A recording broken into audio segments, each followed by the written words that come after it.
بسم اللہ الرحمن الرحیم۔ عبادتیں اور ان کا تقدس، ان کی اہمیت اپنی جگہ، لیکن کسی انسان کا دل راضی کرنا سب اہمیتوں سے زیادہ ہے۔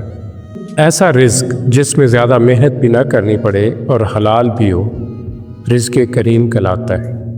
عبادت وہ ہے جو محبود کو منظور ہو جائے، ورنہ کروڑوں سال کی عبادت ایک سجدہ نہ کرنے سے ضائع ہوتی دیکھی گئی۔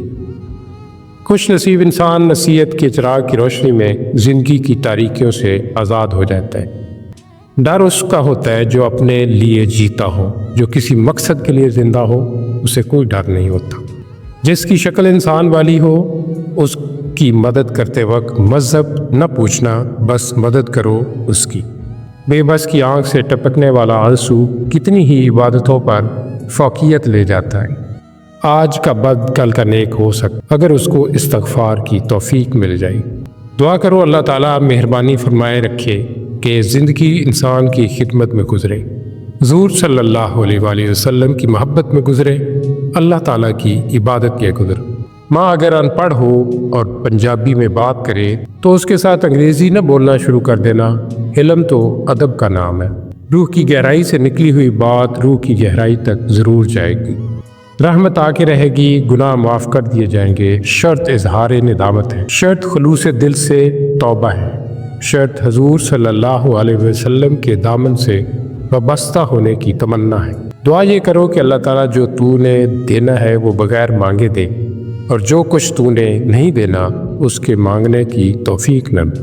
اصل ترقی یہ ہے کہ زندگی بھی آسان ہو اور موت بھی مشکل نہ رہے۔ خاموشی کو بولنے پر اس لیے فوقیت حاصل ہے کہ بولنا جسم کا عمل ہے اور خاموشی روح کا عمل۔ دعا کی سب سے بڑی خوبی ہے کہ جہاں دعا مانگنے والا ہے وہیں دعا سننے والا ہے۔ اگر آپ بآواز بلند دعا مانگیں تو وہ دور سے سنتا ہے، اگر دل ہی دل میں مانگیں تو وہ وہیں موجود ہوتا ہے۔